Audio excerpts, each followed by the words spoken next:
सबको नजर आ रहा है?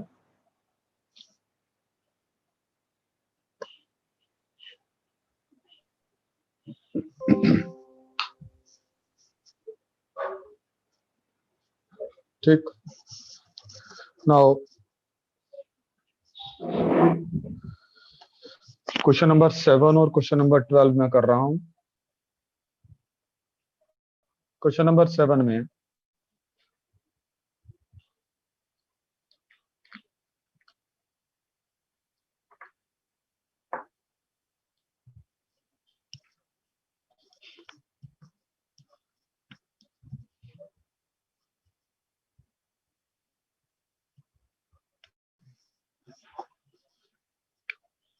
तुम्हारे पास एक ऑब्जेक्ट रखा हुआ है जो एग्जैक्टली मिडवे रखा हुआ है। तो एग्जांपल 7 है ये, बिटवीन टू मिरर्स। देखो आप देख सकते हैं ये कनकेव मिरर है और ये कन्वेक्स मिरर है। इनकी शाइनी सर्फेसेस जो हैं एक दूसरे के पैरेलल हैं, इसलिए total number of images formed should be infinite. Total number of images infinite होनी चाहिए। और जो कनकेव मिरर है उसकी रेडियस ऑफ कर्वेचर है 40 सेंटीमीटर। तो मैं इसको -40 लिखूंगा। प्लीज ध्यान दें, अगर किसी ने ये अभी तक अपने दिमाग में नहीं बिठाया कि रेडियस ऑफ कर्वेचर और फोकल लेंथ को साइन के साथ लिखना होता है, तो प्लीज मेक इट क्लियर। और ये जो कन्वेक्स मिरर है इसकी रेडियस ऑफ कर्वेचर 30 सेंटीमीटर है, मैं इसे +30 लिखूंगा। ठीक, और फिर वो कह रहा है कि मिरर्स का आपस में डिस्टेंस 50 सेंटीमीटर है। मिरर्स का आपस में डिस्टेंस 50 सेंटीमीटर का है। And then he is saying कि determine nature position of image formed by successive reflections first at concave mirror and then at convex mirror. आपको नेचर और पोजीशन ऑफ इमेज फॉर्म्ड निकालनी है। Nature and position of image formed.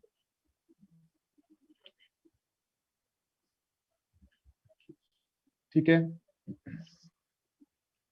सो उसके लिए पहले reflection concave mirror पे लेनी है, फिर कन्वेक्स मिरर पे लेनी है। पहली रिफ्लेक्शन कनकेव मिरर पे लेनी है और फिर कन्वेक्स मिरर पे लेनी है। और ऑब्जेक्ट को एग्जैक्टली मिडवे रखने का मतलब है कि यहाँ ऑब्जेक्ट है, तो ये ऑब्जेक्ट जो है वो यहाँ से 25 सेंटीमीटर डिस्टेंस पे है। ठीक हो गया, सबको ये बात क्लियर हो रही है? This is a very very important question and it needs a little bit carefulness while we solve it. पहली बात तो आप इसमें ये देखिए कि स्टेटमेंट को दोबारा बोल रहा हूं। As per the question, there are two mirrors. One is a concave mirror and another is a convex mirror. The concave mirror has radius of curvature 40 centimetre. देखिए सब कुछ साइन कन्वेंशन से करना होता है, तो radius of curvature concave mirror की हम नेगेटिव लिखेंगे -40, कन्वेक्स मिरर की पॉजिटिव लिखेंगे। एक ऑब्जेक्ट को एग्जैक्टली मिडवे रखा गया है, A B object, and he is asking to find nature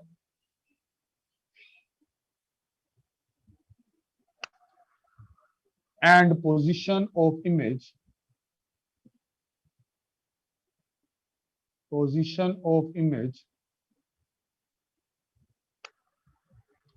formed by successive reflection by successive reflections, first at concave mirror,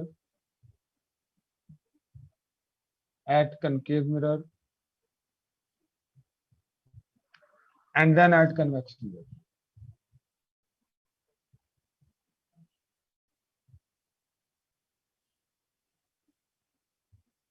So in that regard, ये arrangement तुम्हें clear है। ये लाइन बड़ी important है कि आपको जब स्टडी करना है तो रिफ्लेक्शन पहले कनकेव मिरर पे स्टडी करना है, फिर कन्वेक्स पे, तो अदरवाइज आंसर बदल जाएंगे। तो हम जो इंसिडेंट रे बनाएंगे, the first incident ray will be this green ink concave mirror पे। इसका रेडियस ऑफ कर्वेचर -40 है, तो फोकल लेंथ कहीं +20 पे होगा। तो फोकस जो है इसके ये F1 में से रिफ्लेक्ट होके पास होएगी, क्योंकि ये मैंने पैरेलल टू प्रिंसिपल एक्सिस बनाई है, यहां से पास हो जाएगा। ठीक है, आपको ये नजर आ ही रहा है। तो अभी तो मैंने एक ही रे बनाई है, 2 रेज बनाऊं तो आइडिया लग जाएगा कि इमेज कहां बननी। तो दूसरी रे मैं नॉर्मल के अलोंग इंसिडेंट करा सकता हूं, लाइक यहाँ पे इसका जो सेंटर ऑफ कर्वेचर है वो +40 पे होगा, तो इसको मैं ज्वाइन करा सकता हूँ। पर बिना कैलकुलेशन के मैं अभी ये नहीं कह पाऊंगा कि ये इमेज कहाँ बनेगी, इस मिरर के पीछे बनेगी, मिरर के आगे बनेगी। तो अकॉर्डिंगली मैं जो है रे डायग्राम को इसके बाद अपनी मैथमेटिकल कैलकुलेशंस के बाद फर्दर कंप्लीट करूंगा, क्योंकि एग्जाम्स में क्वेश्चन ये भी आया हुआ है कि ड्रॉ द रे डायग्राम। तो let us start completing the mathematics side by side. तो सबसे पहले कनकेव मिरर के लिए आप इमेज डिस्टेंस कैलकुलेट करें। कनकेव मिरर के लिए इमेज डिस्टेंस कैलकुलेट करें। देखिए कनकेव मिरर के लिए ऑब्जेक्ट डिस्टेंस क्या हो जाएगा, इट इज -25 सेंटीमीटर। अब माइनस कैसे, क्योंकि आप ये देखिए साइन कन्वेंशन लगाते हुए हमें जो है वो सबसे पहले ये सोचना होता है इंसिडेंट डायरेक्शन ऑफ रेज किधर है। तो किधर है incident direction of rays Ananya, right side पे या लेफ्ट साइड पे?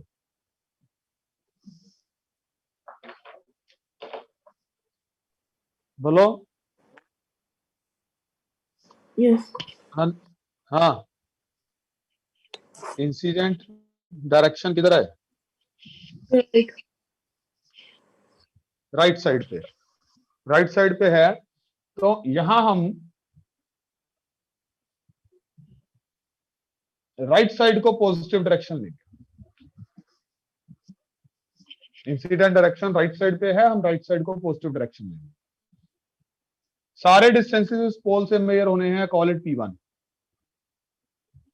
तो ऑब्जेक्ट क्योंकि लेफ्ट साइड पे है P1 से, तो माइनस आ गया। कनकेव की फोकल लेंथ R/2 होती है और वो नेगेटिव ही होती है।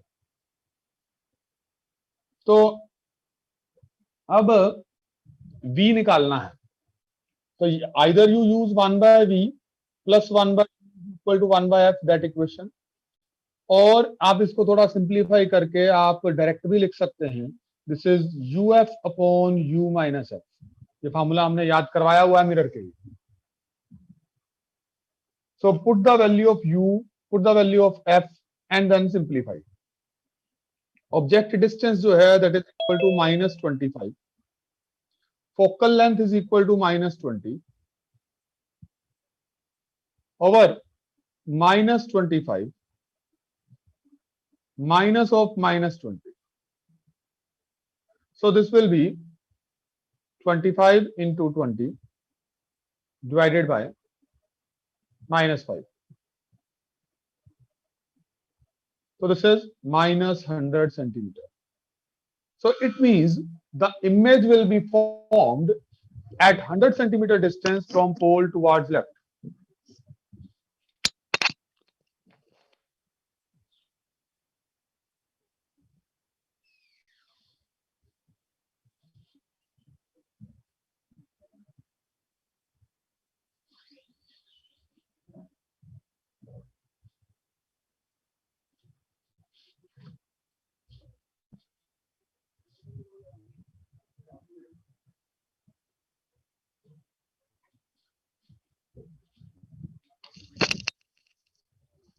ओके बेटा बच्चों, students, yes sir. Yes sir. तो अब हमें ये आइडिया लग गया है कि इमेज जो है वो ये 50 है, यानी कि इमेज तो कहीं यहां बननी होगी, इधर। तो इस नंबर से हमें आइडिया लग जाता है कि इमेज कहीं यहां बननी होगी पीछे।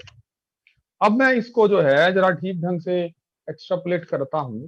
ये यहां फॉल करनी है और इसके बाद रिफ्लेक्ट होनी है, लेकिन मैं फिलहाल इसको एक्सट्रापोलेट कर रहा हूं। यहां इमेज बननी है जो फर्स्ट रिफ्लेक्शन की इमेज, तो इसको मैं पहले जो है इसको यहां से ऐसे ज्वाइन थ्रू करा रहा हूं। तो ये मिरर को यहां तक एक्सटेंड कर लेते हैं। अब देखिए यहां से रे गई होगी इधर, ये पॉइंट रहा होगा सी, फिर ये रिफ्लेक्ट बैक हुई होगी क्योंकि नॉर्मल के लॉन्ग रे जाती है, रिट्रेस बैक होती है, तो ये इधर तक गई। ठीक यहां तक आई है ये रे, और एक्स्ट्रापोलेट करने पे यहां ए डैश इमेज बनी जो फर्स्ट रिफ्लेक्शन की इमेज है, ए डैश बी डैश। अब सेकंड रिफ्लेक्शन देखनी है हमें, दो रिफ्लेक्शंस के बाद की इमेज देखनी है। सेकंड रिफ्लेक्शन कन्वेक्स मिरर से देखनी है। तो फॉर कन्वेक्स मिरर, प्लीज एक बात ध्यान रखें, साइन कन्वेंशन सेम नहीं रह सकती। अब कन्वेक्स मिरर की इंसिडेंट रेज की डायरेक्शन किधर है वो जज करो। लेफ्ट। इंपॉर्टेंट है, लेफ्ट साइन की तरफ। कन्वेंशन सेम नहीं है। यस, ये लेफ्ट की तरफ, तो पॉजिटिव डायरेक्शन ये होगी। ये इसका पोल है, सारे डिस्टेंसेस पोल P2 से मेजर होंगे। तो अब कन्वेक्स मिरर के लिए ऑब्जेक्ट डिस्टेंस क्या है? देखिए कन्वेक्स मिरर की इंसिडेंट रेज को पकड़िए। कन्वेक्स मिरर की इंसिडेंट रेज ये वाली जो है जिन पे टिक लगा रहा हूं, ये कन्वेक्स मिरर की इंसिडेंट रेज है। आप देखिए ये रेज जहां मीट करेंगी, यहां जहां इंटरसेक्ट करेंगी या जहां इंटरसेक्ट करती हुई अपीयर होंगी, वहां कन्वेक्स मिरर का ऑब्जेक्ट है। तो कन्वेक्स मिरर का ऑब्जेक्ट कौन है? ए बी के A dash B dash? A dash B dash. It is A A dash dash. B dash. तो ये वो फंडामेंटल प्रिंसिपल ऑफ ऑप्टिक्स आ रहा है, जो इमेज पहली मिरर की है वो दूसरे मिरर के लिए ऑब्जेक्ट बन गया है। सो अब ऑब्जेक्ट डिस्टेंस हमें लिखना है, ऑब्जेक्ट डिस्टेंस P2 से लिखना है। ये 100 सेंटीमीटर जो है ये मुझे गिवन है कि P1 B dash that was in magnitude 100 centimetre.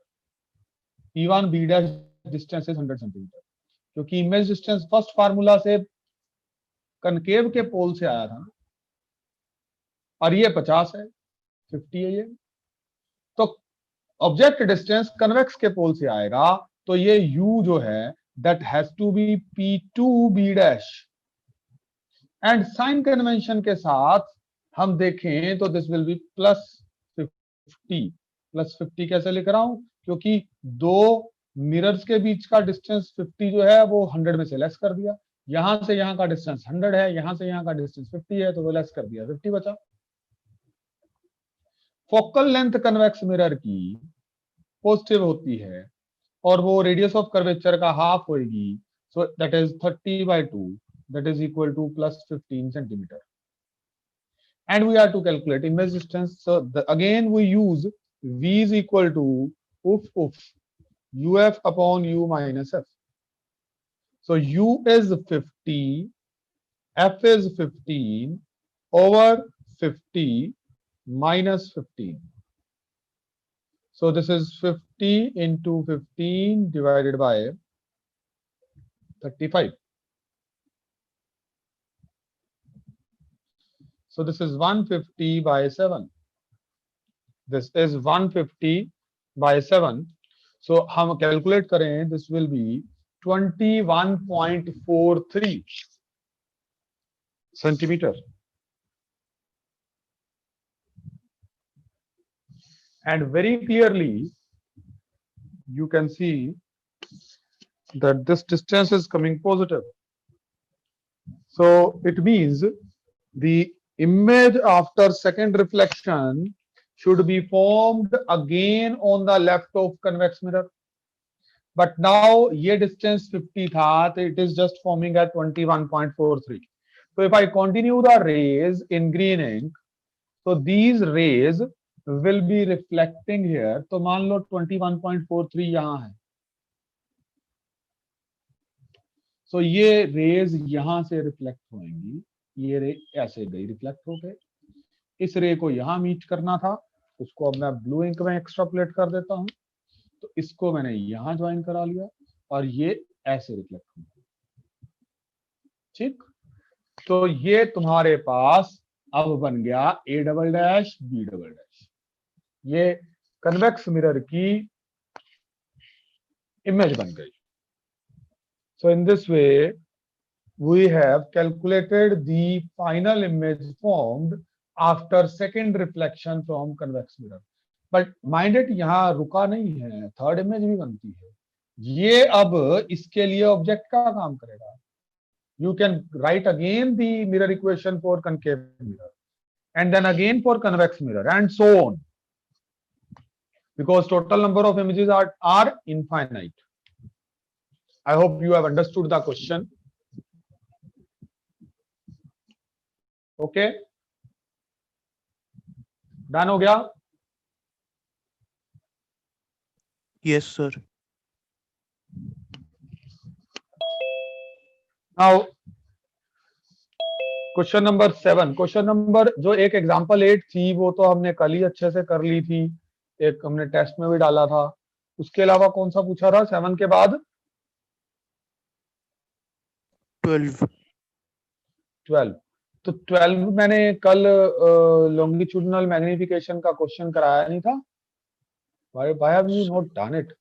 Sir कराया था, बट इसमें V2 V1 कैसे लेंगे, उसमें कुछ स्पेसिफाइड नहीं है इतना. कैलकुलेशन ही तो करनी है सर. उसमें ऑब्जेक्ट का लेंथ दी हुई है और इतना हिंट है कि C एंड F के बीच में उसको रखा गया है, क्योंकि रियल एंड इलोंगेटेड बन रही है image.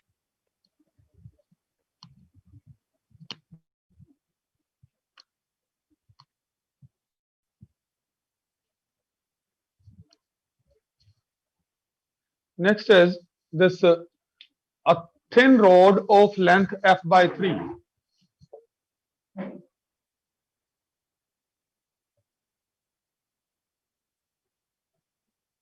Of length f by 3 is just a thin rod of length f by 3 is placed along the optic axis.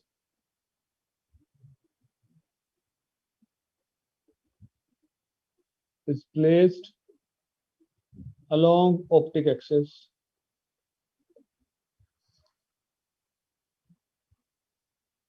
of a concave mirror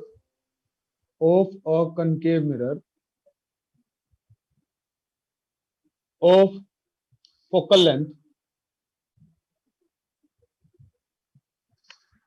f such that its image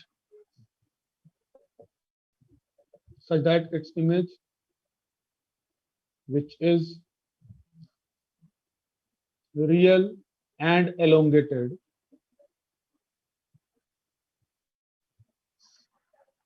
just touches the rod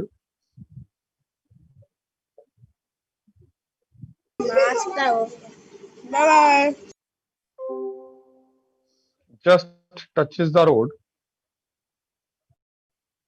What will be the magnification? अब तू बता, इसमें तेरे को क्या hint नहीं मिला हुआ? उसने बताया तो है कि रोड कहां पड़ी है, एग्जैक्ट बताया है. क्वेश्चन आधा पढ़ते हो या क्वेश्चन न्यूज़पेपर की तरह पढ़ते हो? जैसे मैं सुबह सुबह न्यूज़पेपर पढ़ता हूँ, मेरे को इस चीज की चिंता नहीं होती कि भी मुझे कुछ याद रखना है. मैं जस्ट पढ़ लेता हूँ, जो चीज याद रह गई याद रह गई, नहीं याद रही नहीं याद रही। अब उसने कहा तो है कि it is just touching the road, image touch कर रही है रोड को, यानी कि एक किनारा सी पे है। कल जो क्वेश्चन किया था उसमें भी यही बताया था, एक किनारा सी पे रखा था मैंने, जब मैंने कंसेप्ट समझाया था।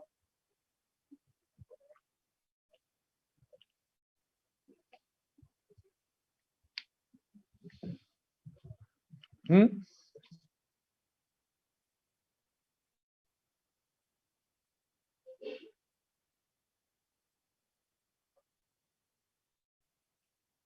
ये कनकेव मिरर है।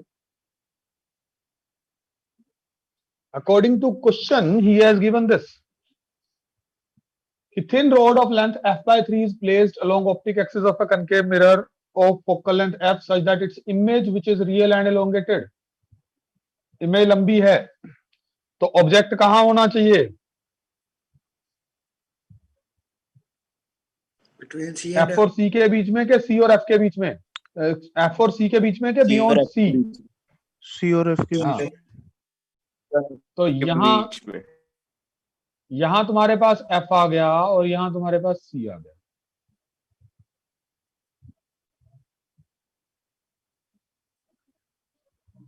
और कह रहा है कि एक किनारा इमेज का ऑब्जेक्ट को ही टच कर रहा है, तो यानी कि रोड ये रही,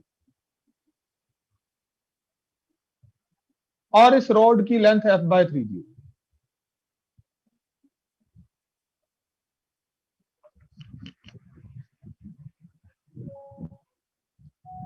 हमारा नेक्स्ट क्वेश्चन है, a thin rod of length f by 3 is placed along optic axis of a concave mirror of focal length f such that its image which is real and elongated just touches the rod. What will be magnification? सबसे पहले बात तो ये समझिए कि हमें जो है कनकेव मिरर दिया हुआ है और object along the principal axis दिया हुआ है, तो ये जो क्वेश्चन है, this question is is not of transverse magnitude, transverse magnification. ये किस मैग्निफिकेशन का क्वेश्चन है? लॉन्गिट्यूडनल, लॉन्गिट्यूडिनल मैग्निफिकेशन का क्वेश्चन है। And he has completely given कि ऑब्जेक्ट कैसे पड़ा हुआ है। ये कनकेव मिरर है, फोकल लेंथ इसकी एफ है, तो अगर फोकल लेंथ मेरे को यूज करनी है तो वो नेगेटिव है, और इसकी इमेज जो ऑब्जेक्ट की है वो रियल और एलोंगेटेड है। अगर रियल है और एलोंगेटेड है तो ऑब्जेक्ट सी और एफ के बीच में होना चाहिए। अगर बियॉन्ड सी होता है तो इमेज जो है वो डिमिनिश्ड हो जाती है। फिर वो कहता है कि इसका एक किनारा इमेज का ऑब्जेक्ट को टच कर रहा है, यानी कि वो सी पे पड़ा हुआ है एक किनारा, और लेंथ उसका f बाय 3 है, तो दूसरे किनारे की भी आपको इमेज पता चल जाएगी। ये आपका जो पोल है, पोल से यहां तक का सी तक का डिस्टेंस 2f है, अगर डिस्टेंस वाइज बात की जाए तो 2f में से f बाय 3 आप लेस कर दो तो तुम्हें इस एंड का ऑब्जेक्ट डिस्टेंस मिल जाएगा। तो मैं ये कह सकता हूं इस किनारे को a नाम दे देते हैं, इस किनारे को b नाम दे देते हैं, और इमेज कहीं बनेगी वो यहां बननी है। वैसे तो इमेज डिस्टोर्टेड बननी है क्योंकि लीनियर मैग्निफिकेशन अलग अलग है, लेकिन मैं इसका साइज जो है नेग्लिजिबल ले रहा हूं, तो इसीलिए मैंने इमेज को जो है वो सीधा ही बना दिया। तो जो एंड सी पे पड़ा है सेंटर ऑफ कर्वेचर पे, उसकी इमेज सी पे बन जानी है, तो यही ए डैश भी है, पर बी डैश जो है वो हमें जज करना पड़ेगा और फिर लीनियर मैग्निफिकेशन लगानी पड़ेगी। लीनियर मैग्निफिकेशन जो लॉन्गिट्यूडनल है इस केस में, वो उसका फार्मूला हमारे पास क्या होता है? मिरर के केस में जो फार्मूला होता है वो minus v2 minus v1 upon u2 minus u1 ये रहता है। सो आपका जो u1 है, u1 का मतलब एंड ए की बात कर रहा हूं, एंड ए की बात कर रहा हूं, u1 है दैट इज इक्वल टू यहां से लेके यहां तक का distance, that is equal to -2f, -2f। यहां आप चाहो तो मोड लगा सकते हो, साइन कन्वेंशन हम लगा चुके हैं। और जो v1 है उसी जगह, अब ये तो मुझे सॉल्व करने की जरूरत ही नहीं है, मुझे पता है ऑब्जेक्ट सी पे हो तो इमेज भी सी पे बनती है, वो भी मेरा -2 मोड ऑफ एफ आता है। और अब जो एंड बी है उसके लिए ऑब्जेक्ट डिस्टेंस, एंड बी के लिए ऑब्जेक्ट डिस्टेंस। अब देखिए पहले डिस्टेंस निकालना, डिस्टेंस है 2f में से ये f/3 लेस कर दो, 2f में से f/3 लेस कर दिया, ये डिस्टेंस है। और ये डिस्टेंस नेगेटिव होना है क्योंकि आपकी इंसिडेंट जो डायरेक्शन है वो रेज इधर से इधर को फॉल होनी है, ये डायरेक्शन पॉजिटिव है। और आप पोल से उधर लेफ्ट को मेजर कर रहे हैं, ये तुम्हारा ऑब्जेक्ट डिस्टेंस तुमने मेजर करना है, नेगेटिव आने वाला है object distance. So this will be equal to 5f/3 with an active sign. अब f क्योंकि खुद भी नेगेटिव होता है तो कंफ्यूजन ना हो जाए कि कहीं दोबारा ना हम साइन लगा दें, तो इसलिए मोड लगा दिया। अब मुझे जो है f खुद से देखा जाए तो फोकल लेंथ जो है that is equal to minus of mod of f। अब मेरे को जो है वो मिरर इक्वेशन से इमेज डिस्टेंस कैलकुलेट करना है, इसको u1 u2 लिखो। तो v जो है वो होता है uf uf upon u minus f। तो ये u2 f upon u2 minus f। तो u2 तुम्हारे पास है -5 मोड ऑफ f/3 और इस f को तुम लिखोगे minus mode of f over ये -5 मोड ऑफ f/3, इसको लिखोगे माइनस मोड ऑफ f। गलती जनरली क्या होती है, गलती ये होती है कि हम जैसे इसको साइन कन्वेंशन लगा देते हैं, इसको नहीं लगाते, फोकल लेंथ को f ही सब्स्टिट्यूट कर देते हैं। अगर ये हिस्से में आप राइट हैंड साइड में साइन कन्वेंशन लगा रहे हैं, अननोन v2 है, तो राइट हैंड साइड की सारी टर्म्स में साइन कन्वेंशन लगेगी, या किसी में भी ना लगाओ या सब में लगाओ। तो ये आपके पास जो है वो आप सोल्व करेंगे तो this will B 5/3 mode of f divided by, यहां से मोड ऑफ f एक हमने कैंसिल कर दिया है, तो यहां बचा -5/3 + 1। इसको आप सिंप्लीफाई कर लीजिए, सिंप्लीफाई करके हमारे पास क्या आ जाता है, v2 की वैल्यू ये 5 मोड ऑफ f बाय -2। तो ये हमारे पास इमेज का जो डिस्टेंस है वो बन जाता है -5/2 मोड ऑफ f। अब हम इस फॉर्मूला में सब्स्टिट्यूट करेंगे सारा कुछ, ठीक है? ओके, समझ आ रही है बात? हाँ जी सर। Yes sir. सब्स्टिट्यूट करो, देखो m कितना आ रहा है।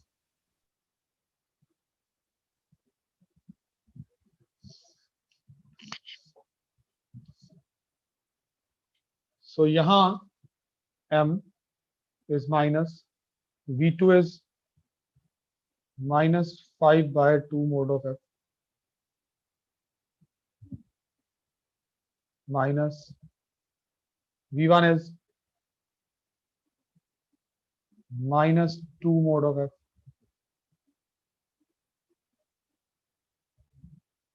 divided by u2 is -5/3 mode of f minus u1 is -2 mode of f। इसको सिंप्लीफाई करिए,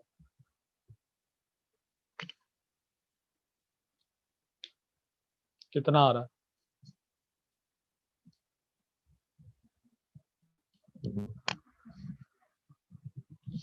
इसमें हमने -v2 को ये लिखा -5/2 मोड ऑफ f, v1 को ये लिखा -2 मोड ऑफ f, ऐसे ही u2 को ये लिखा -5/3 मोड ऑफ f और u1 को ये लिखा।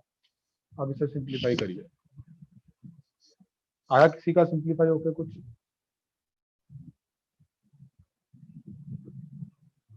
सर कितना बनता है? -2 आ रहा है। हाँ, it will be 1.5। Sign check कर लो कितना आ रहा है। एक बाहर माइनस है, उसको चेक कर लिया साथ में।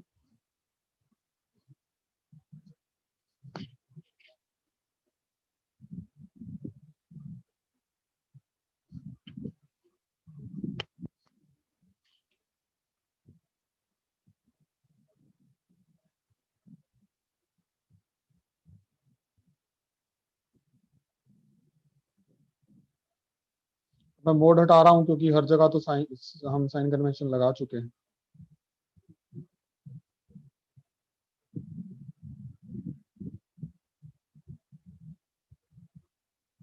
FFP कैंसिल हो जाएगा।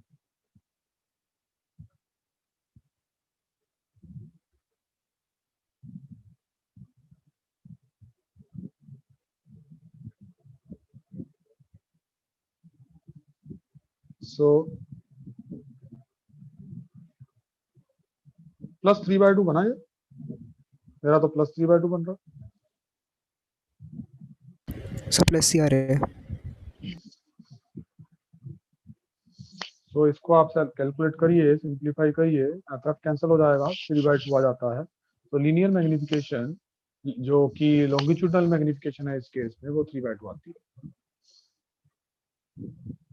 आप ना ध्यान से फॉलो करेंगे रे ऑप्टिक्स के क्वेश्चंस को। ऐसा कुछ नहीं है कि जितना मैंने इंस्ट्रक्शन दे दिया है उस इंस्ट्रक्शन में के बाद जो है क्वेश्चन अटकते नहीं है। वैसे दे आर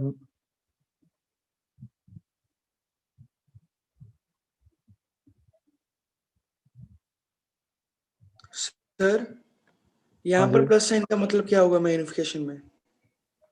देखो प्लस साइन का मीनिंग तो मैंने तुम्हें कहा था लॉन्गिट्यूडनल मैग्निफिकेशन में प्लस माइनस को एज सच कोई मीनिंग नहीं देते होते हैं कि हम ये रियल इन्वर्टेड या उसमें जो है मीनिंग नहीं।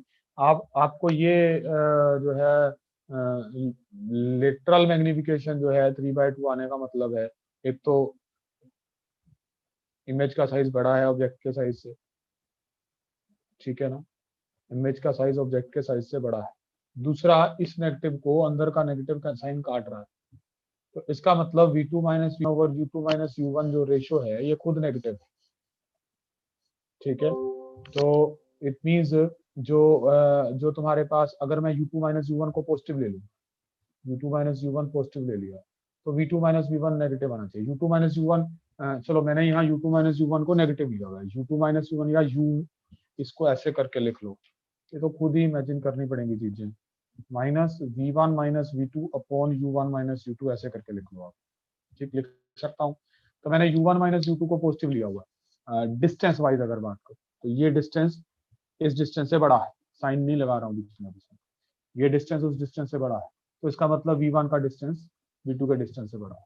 तो अगर फिर V1 का डिस्टेंस V2 के डिस्टेंस से बड़ा छोटा आएगा, सॉरी छोटा, क्योंकि नेगेटिव चाहिए ना ये वाला ऊपर वाला, तो इसका मतलब जो B है उसकी इमेज दूर बनेगी, दूर बनेगी तो आइडिया लग जाता है कि हमारी उस तरफ बननी है इमेज, वो हमें वहां से भी आइडिया लग रहा था, ठीक है,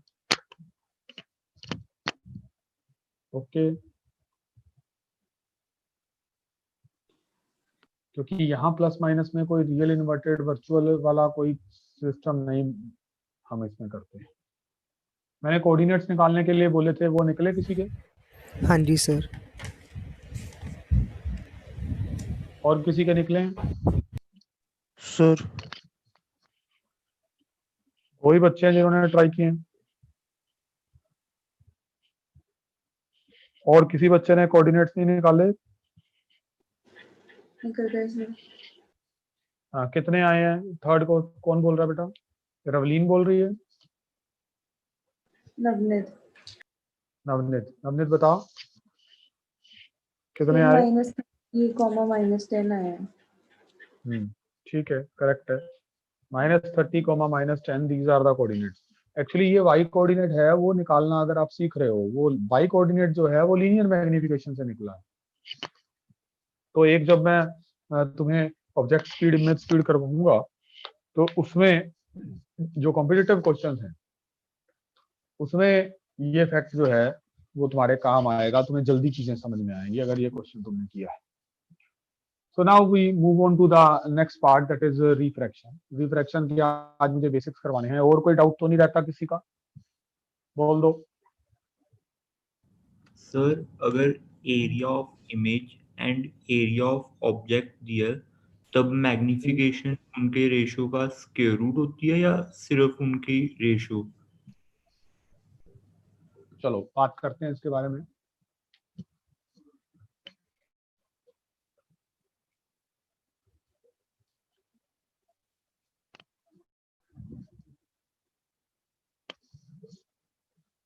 areal magnification.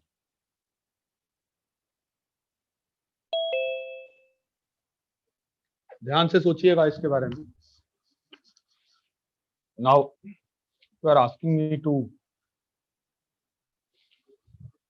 actually start one more type of questioning of mirrors only. So ऐसे क्वेश्चंस आपको जो है एग्जाम्स में 4 ऑप्शंस के साथ आ सकते होते हैं। देखिए ऐसा है कि सबसे पहले तुम्हें ये देखना है, जो एरियल मैग्निफिकेशन है उसका एक और नाम भी होता है, उसको बोलते हैं superficial magnification.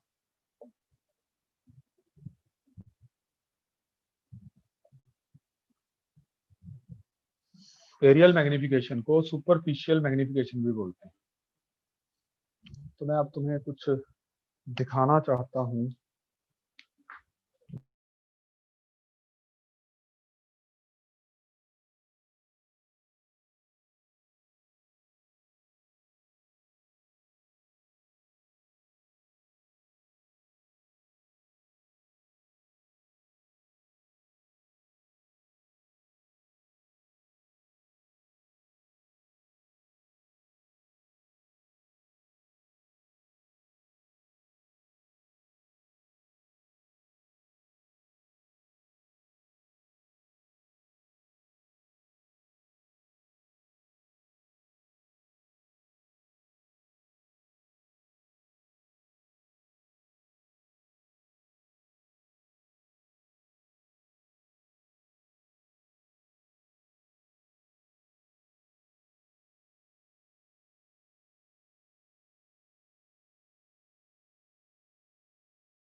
So welcome back.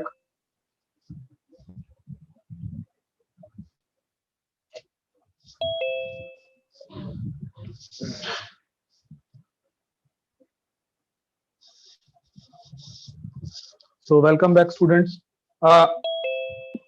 हम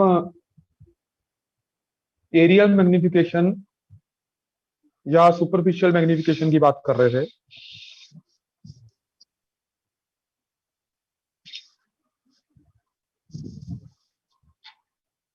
And I wanted to show you something ताकि आपका विजन बने जो हम कर रहे हैं उसके बारे में।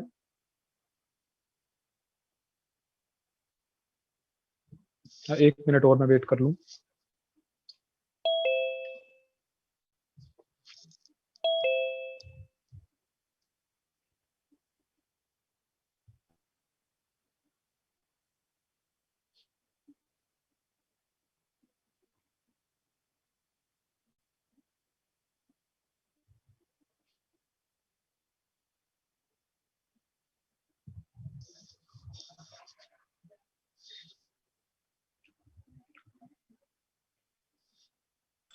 एक्सक्यूज मी सर, हाँ जी, सर जो एक आपने +1 के स्टार्टिंग के सिलेबस का टेस्ट लेना था वो कब होगा?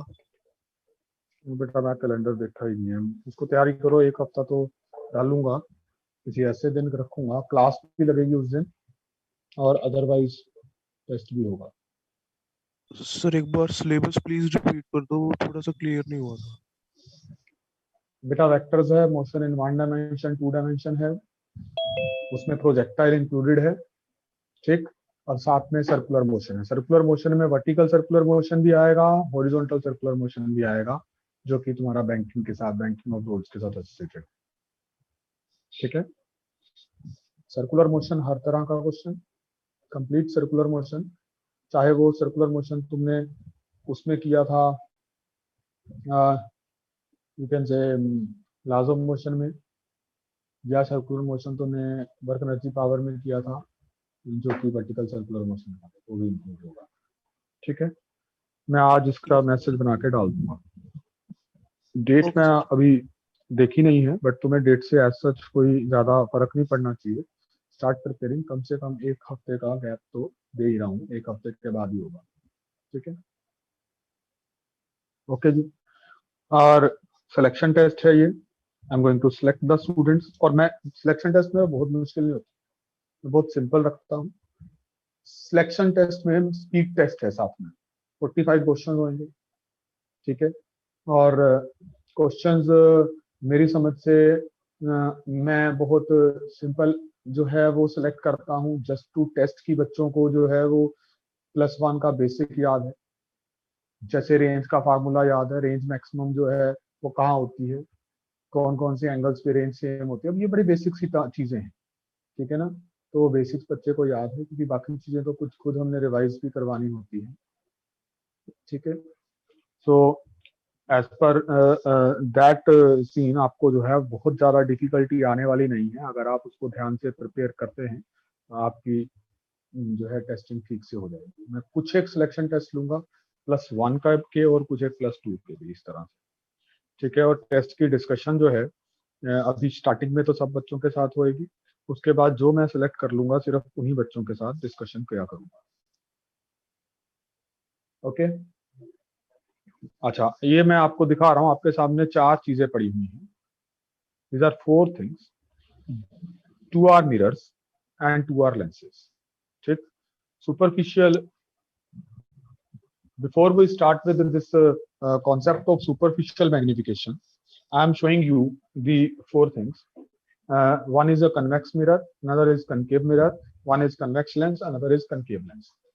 As you know जो concave mirror होता है वो polished होता है इस साइड पे, और जो कन्वेक्स मिरर होता है वो पॉलिश्ड होता है इस साइड पे। तो यानी कि जो सिल्वरी सरफेस है, जैसे ये सिल्वरी सरफेस है और इसकी सिल्वरी सरफेस इधर है, तो अगर मैं सिल्वरी सरफेस जो है उसको ऊपर रख के ऐसे घुमाता हूं, इसको, इसकी ओरिएंटेशन चेंज करूंगा, ये हो गई, ये तुम्हारे हिसाब से कनकेव है, और इसको रखा सिल्वरी सरफेस ऊपर रखी तो ये ऐसा आ गया, ठीक। ये यहाँ पे जमीन से टच है, ये यहाँ पे जमीन से टच है, तो ये कन्वेक्स है तुम्हारे हिसाब से जो हमने डेफिनेशन की हुई है। तो जब मैं इसको घुमाऊंगा तो कनकेव मिरर जो है वो इट शुड रोटेट, आप ये देखिए रोटेट कर, कन्वेक्स मिरर नहीं करेगा ऊपर में, कितनी मर्जी कोशिश कर रहा है। Now, in the same way, you can differentiate between the convex and concave lens also in the lab. ये देखिए, ये घूम नहीं रहा है और ये जो है ये फ्रीली घूमता है। अब इसके ऊपर अगर मैं एक निशान लगा दूं तो तुम्हें ये घूमता नजर आए, और इसके ऊपर निशान लगाया है तो ये घूम नहीं रहा। तो इस तरह से आप डिस्टिंग्विश कर सकते हो लैब में। और अब ये जो मिरर है, अब इसकी ये प्रिंसिपल एक्सिस, ये इसकी प्रिंसिपल एक्सिस। अब मैं इसको ऐसे नहीं दिखा रहा हूँ सो दैट, इसको ऐसे इसलिए दिखा रहा हूँ ताकि आप इसको देख पाए ठीक से। ये इसकी पेन, इसकी principal axis. Now I have an object, this is an object. इस मिरर ने इस ऑब्जेक्ट की इमेज बनानी है, so I can place the object in 2 different ways. In the one way of placing the object is like this. The other way of placing the object is like this. So like if I take this rectangular thing as an object. Let me see if I can get something else. Yes, so I have a rubber, थोड़े छोटे size का है. So I can place the object like this, ऐसे रख सकता हूँ, ठीक. और I can place the object like this. देखिए अगर मैं ऑब्जेक्ट को ऐसे रखता हूं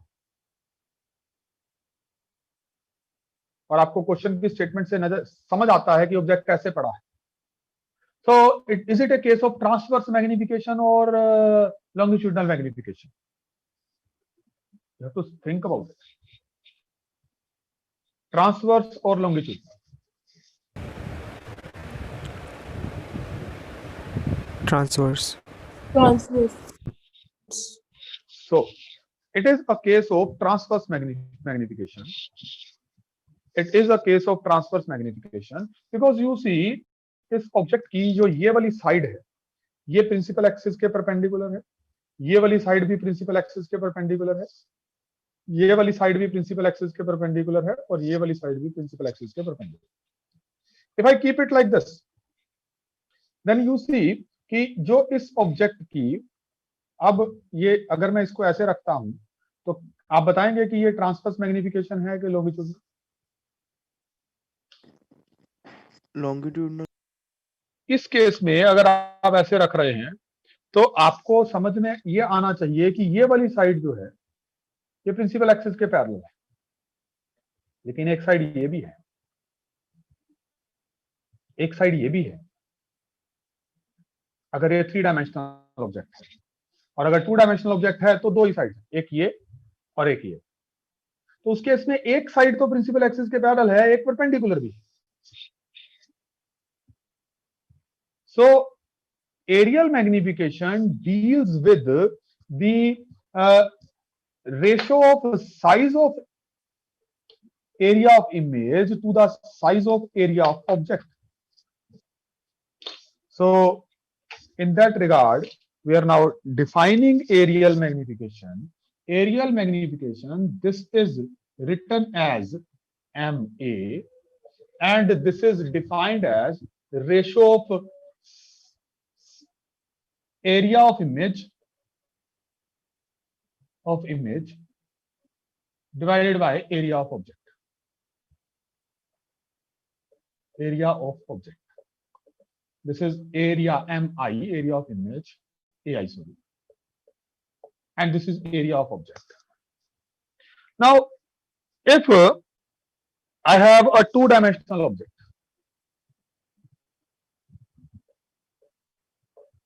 for 2-dimensional object, पहला case, when object is placed perpendicular to principal axis.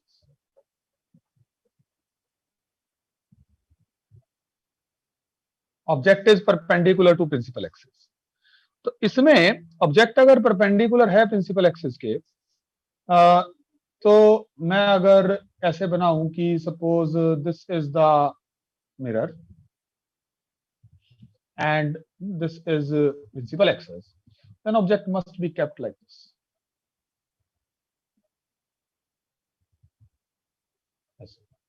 ऐसे पड़ा, ठीक. यहां तक प्रिंसिपल एक्सिस आ रही है, फिर ये ऐसे परपेंडिकुलर पड़ा हुआ है, ठीक.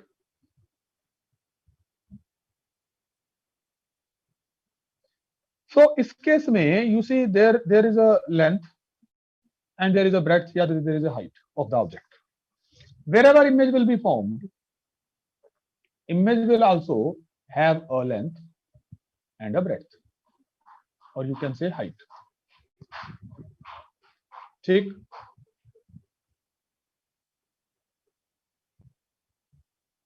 ओके, बना लीजिए.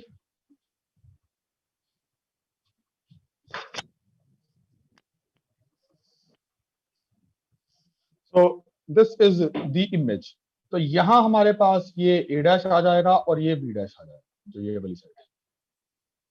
a डैश नहीं, l डैश, ये हमने l लिया है. So if in this situation, if I've taken a square type of arrangement, for square arrangement, we understand that जो m है, अगर मैं उसे लीनियर मैग्निफिकेशन लेता हूं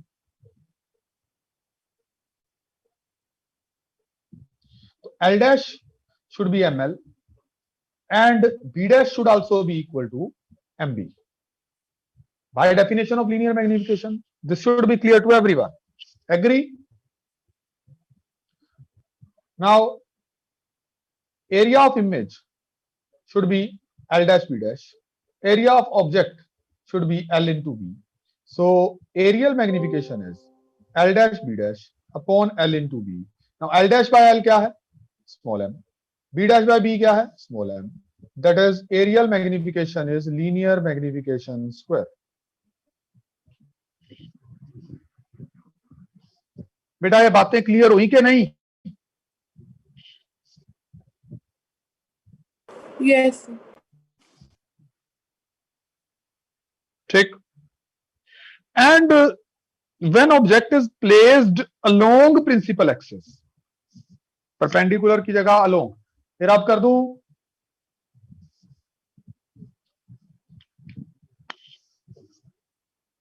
बोलो. हाँ जी sir.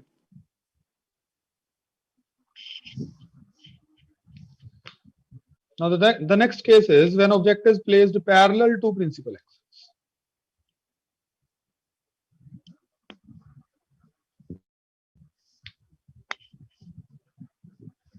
Second case is when object is placed parallel to principal axis. ये हमने मिरर बनाया. The situation is like this. The object is placed like this. Two dimensional object है. अभी भी आप देखिए इसकी एक डायमेंशन इधर है और एक डायमेंशन इधर है. तो ये dimension along the principal axis है और ये अभी भी perpendicular to principal axis. In that case the all the dimensions will not get magnified equally if this object is a large sized object. The image will get distorted because देखो ना, इस length के ही अगर मैं different parts लेता हूं, इस part का ऑब्जेक्ट डिस्टेंस अलग है, इसका ऑब्जेक्ट डिस्टेंस अलग है, इसका ऑब्जेक्ट डिस्टेंस अलग है, तो डिफरेंट पार्ट्स की जो लीनियर मैग्निफिकेशन है वो अलग अलग होगी, डिस्टोर्टेड इमेज बनेगी और उसका एरिया एज सच में डायरेक्टली कैलकुलेट नहीं कर सकता. लेकिन इसका एक सब केस बात करते हैं कि अगर ऑब्जेक्ट का size small, for small sized object, अगर ऑब्जेक्ट का साइज स्मॉल है, that is I am taking this L to be very small, DL ले लेता हूं उसको, डिफरेंशियल एलिमेंट ऑफ लेंथ. तो उस केस में जो इस ऑब्जेक्ट का एरिया होगा वो हम आराम से कैलकुलेट कर सकते हैं. देखिए कैसे कैलकुलेट करें. ये बहुत छोटा है, ये बहुत छोटा है, तो मैं इस एंड और इस एंड का ऑब्जेक्ट डिस्टेंस ऑलमोस्ट सेम ले सकता हूं. तो इस एंड और इस एंड की लीनियर मैग्निफिकेशन भी ऑलमोस्ट सेम ले सकता हूं. तो अगर मैं इसको नाम देता हूं कुछ P Q R S, तो मैं क्लेम कर सकता हूं कि QR and PS they will be magnified almost equally. QR and PS will be magnified almost equally.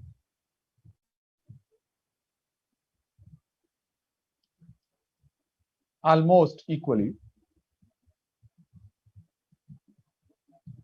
So जो तुम्हारे पास ये B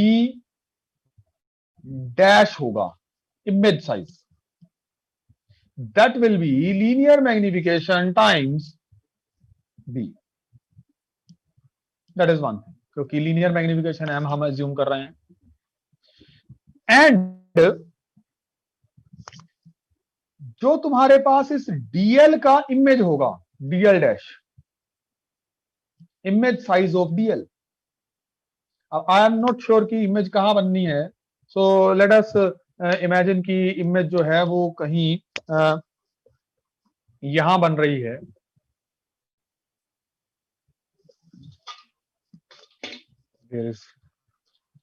सो दैट इज यहां बन रही है।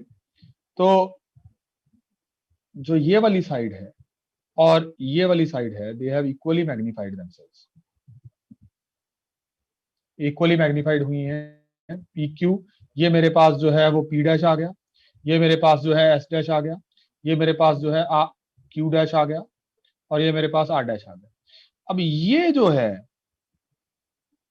ये डीएल डैश है, और मैं ये ऑलरेडी बता चुका हूं स्मॉल साइज्ड ऑब्जेक्ट के लिए इन यस्टरडेज क्लास कि जो डीएल डैश है दैट इज इक्वल टू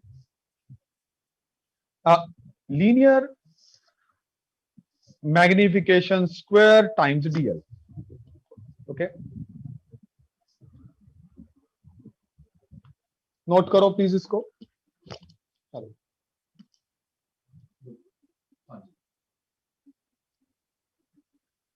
मेरा तो इसके बाद मुझे स्कूल जाना है, तो मेरे पास जो है 10 साढ़े 10 घंटे तो ये काम किया सारा कॉपी नोट्स कंप्लीट है।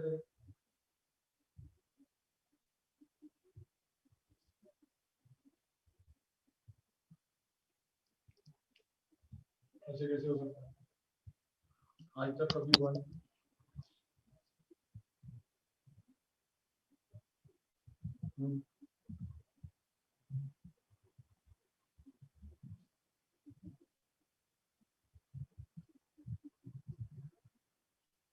चल मैं बाद में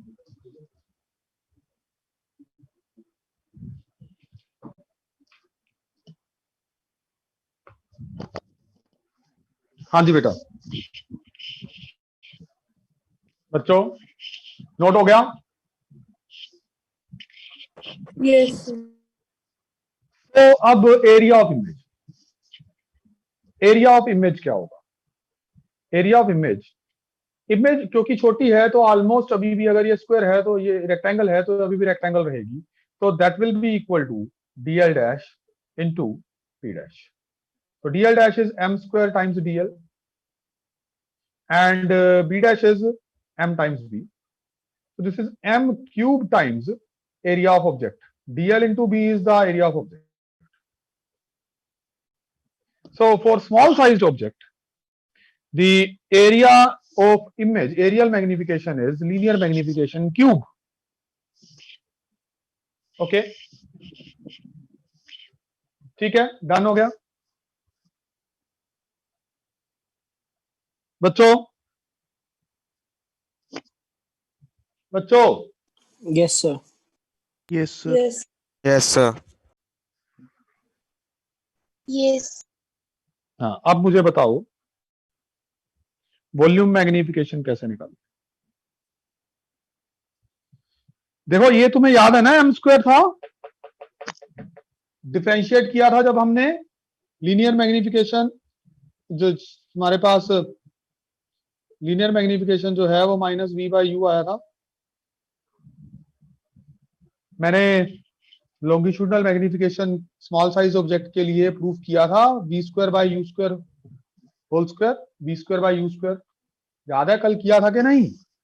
हाँ जी सर। यस हाँ, यस मैंने कहा था 1 by v plus 1 by u is equal to 1 by f को आप डिफरेंशिएट करो, ये ऑब्जेक्ट इमेज डिस्टेंस है, ये ऑब्जेक्ट डिस्टेंस है, तो जो डीवी होगा वो साइज ऑफ इमेज होगा along the principal axis, du जो है वो साइज ऑफ ऑब्जेक्ट होगा, डिफरेंशिएट करके आ जाता था। ठीक, अब ये तुम्हारे लिए छोड़ता हूं वॉल्यूम मैग्निफिकेशन। वॉल्यूम मैग्निफिकेशन सब प्रूफ करेंगे, ये एमसीक्यूज में आ चुकी हैं सब चीजें जो बात की हुई है इसमें। वॉल्यूम मैग्निफिकेशन प्रूफ करो कि स्मॉल साइज ऑब्जेक्ट के लिए volume magnification is m power 4. Show that for small size object,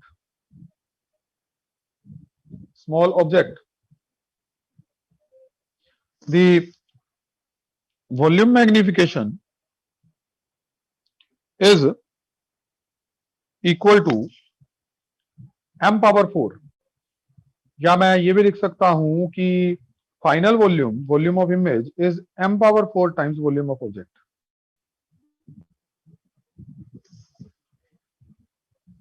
ये शो करना है, ठीक है।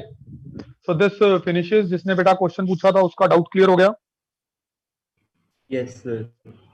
हाँ, सो बहुत सिंपल सा इसका क्वेश्चन फ्रेम किया जा सकता है और तुम्हें जो है वो क्वेश्चन उसको सोल्व करना है। मैं तुम्हें क्वेश्चन जो है तुम्हारे ग्रुप में भेज रहा हूं, आप इस क्वेश्चन को सोल्व करिएगा, आंसर भी साथ में भेज रहा हूं और अगर आंसर ना निकला तो आप मुझे कल बताइएगा, ठीक है। सो ये मेरा जो है रिफ्लेक्शन में एक चीज जो इमेज स्पीड और ऑब्जेक्ट स्पीड है उसको छोड़ के और एक दो क्वेश्चन टाइप्स हैं और उनको छोड़ के रिफ्लेक्शन लार्जली कंप्लीट हो जाता है।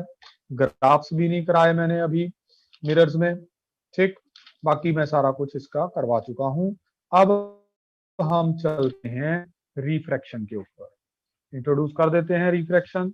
बाकी देखता हूं मैं भी इसकी रिफ्रैक्शन की जो बेसिक्स हैं उनकी मैं वीडियो बना के डालूंगा, आप उसको जो है देख लीजिएगा।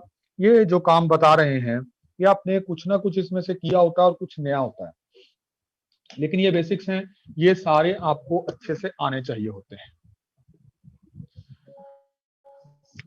So let us begin. Time कितना रह गया है कोई बताएगा? 15 मिनट पड़े हैं। 17 minutes. Okay okay. So refraction of light.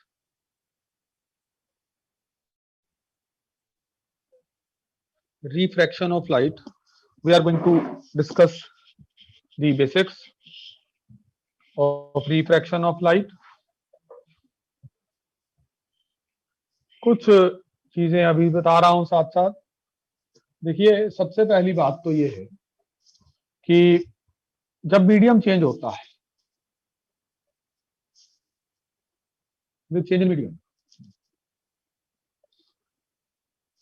Light की तीन बेसिक प्रॉपर्टीज में से दो बदलती हैं और एक सेम रहती है। तीन बेसिक प्रॉपर्टीज कौन कौन सी हैं? Frequency, speed and wavelength. जो कांस्टेंट रहती है वो कौन सी होती है? Frequency. The frequency of light. Frequency of light remains constant. आपको पता है ना लाइट कैसे प्रोड्यूस होती है? ऑसिलेशन से, ऑसिलेशन ऑफ चार्जेस से। पता है ना? स्पीड ऑफ लाइट Yes, बदल sir. जाती है और जो वेवलेंथ है वो भी चेंज हो जाती है। Wavelength also changes and light deviates from its path. वो अपने पाथ से डेविएट हो जाती है। Sometimes towards the normal and sometimes away from the normal. तो कब किधर को डेविएट होती है वो भी हमें समझना है, ठीक। When light goes from denser medium, मुझे लिखना चाहिए ऑप्टिकली डेंसर में। छोटी क्लास में किया हुआ ये, optically denser medium to rare medium, to optically rare medium.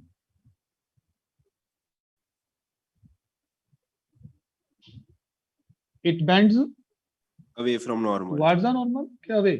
Away. Away. It bends away from the normal.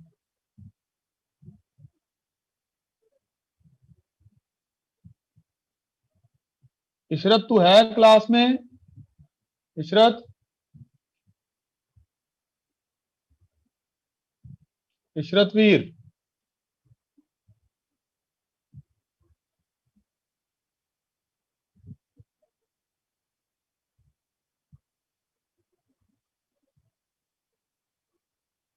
Raman attendance भेज दी मेरे को।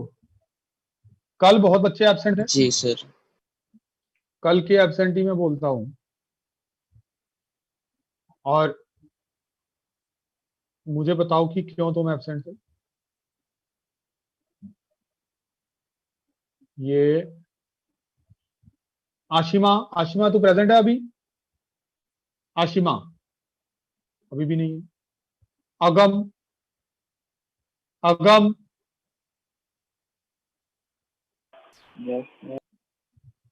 ओके, तू कल एब्सेंट था? No sir. स्क्रीनशॉट में तेरा नाम ही नहीं है। बलराज, बलराज,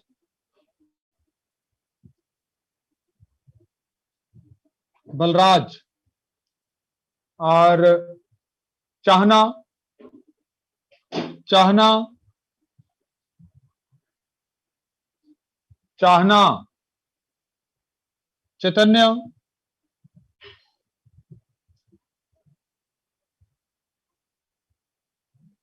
फतेह,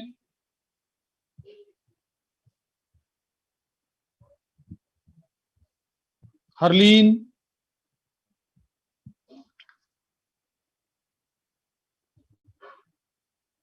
इशरत, नालायक है ये,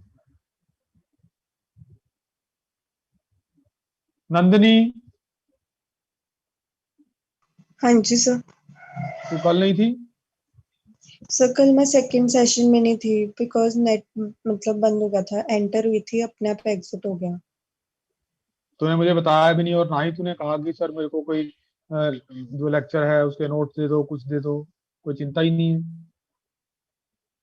नवनूर, नवनूर,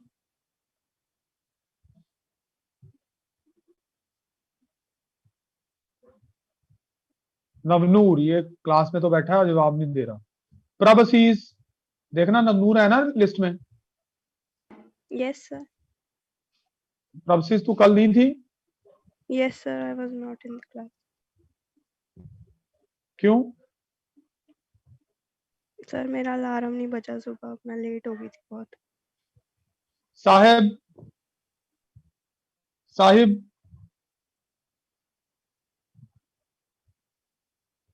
सानिया वालिया, सर साहिब एग्जाम के कारण नहीं आया था कल क्लास में।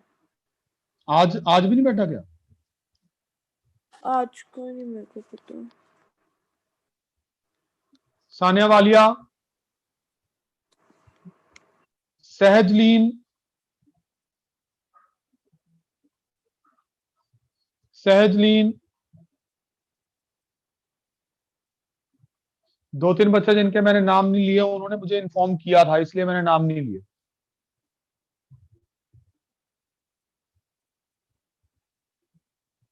ऐसे तो नहीं चलेगा।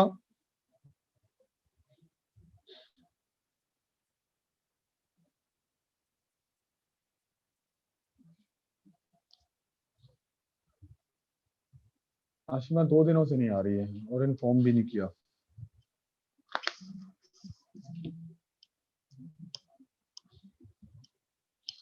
And when it goes from optically rarer medium to denser medium, तो किधर को डेविएट करती है? Towards Towards the normal.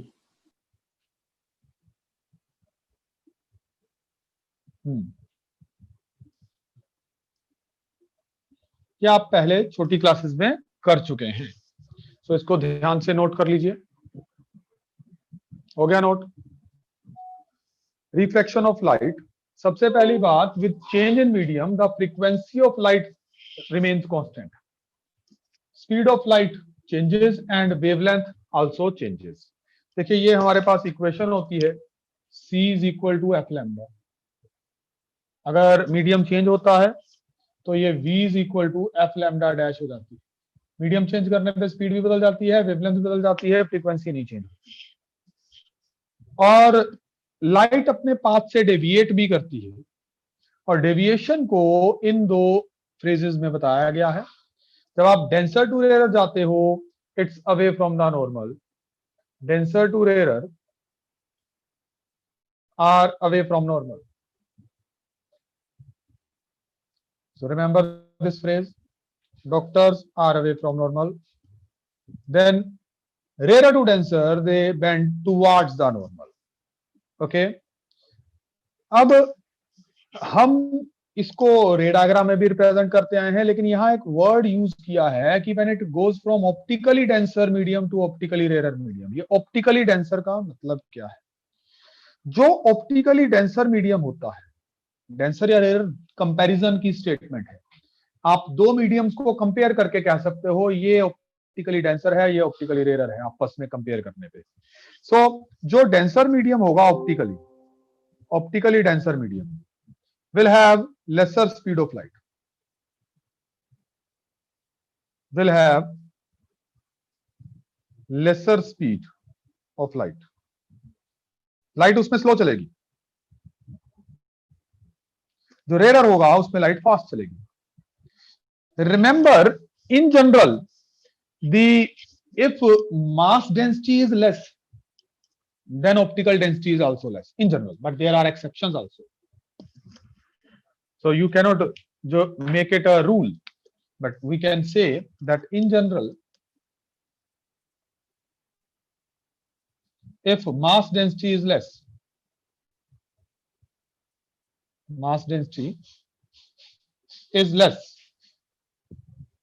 optical density is also less.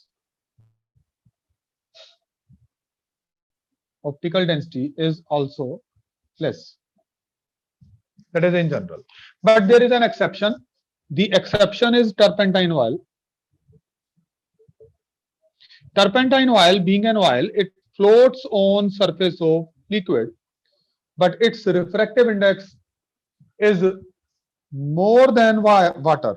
Turpentine oil, it will float on water, but its refractive index is more than water, and it is denser as compared to, it is optically denser as compared to water. ठीक है?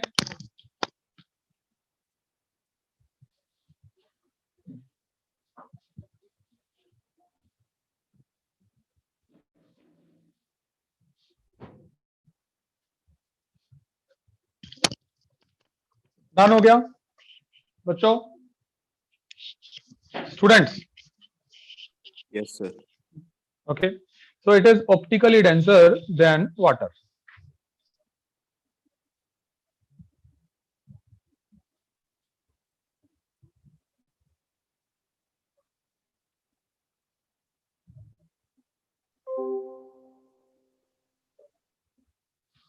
I hope you have noted it.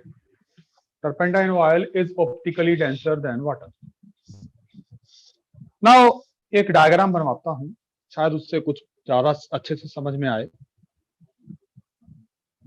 इसी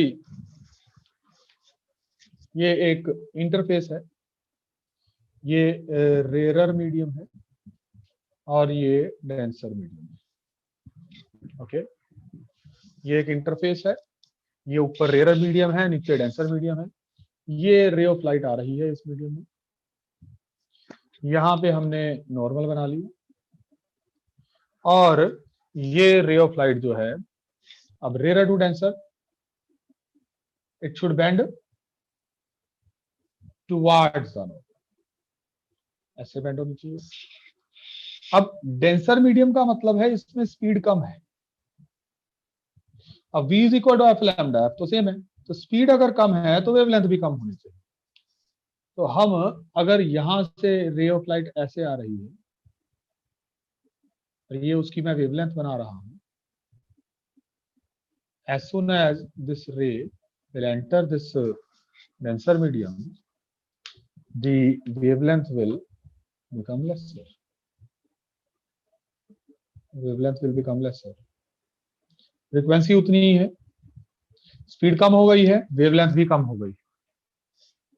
तो एक particular distance में यहाँ 4 wavelength complete हुई हैं, उतने ही डिस्टेंस में यहाँ 4 से ज्यादा वेवलेंथ जो है कंप्लीट हुई होंगी। ठीक है बच्चों, okay. Now sir. Let us define refraction. आपको डेफिनेशन पता है रिफ्रैक्शन की, you can write down quickly. The phenomena of bending of light energy from its actual path when it goes from one medium to another. The phenomena of bending of light energy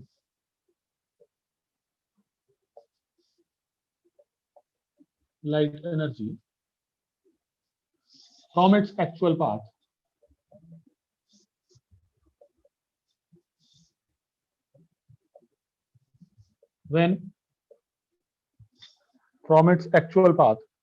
when it goes from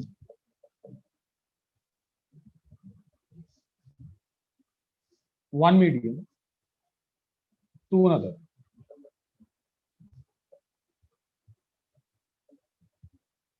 is called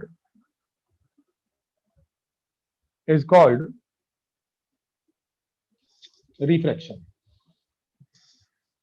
यहां अब मैं एक term define करने लगा हूं, refractive index. Refractive index, going to define this। अगर इतना लिख लिया हो तो मैं आगे बढ़ूं बच्चों।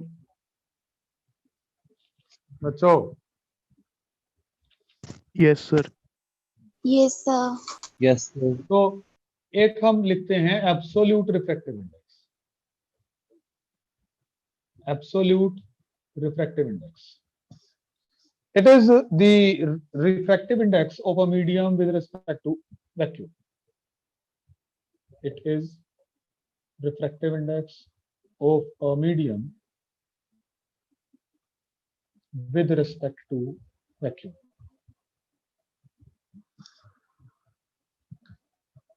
We represent it as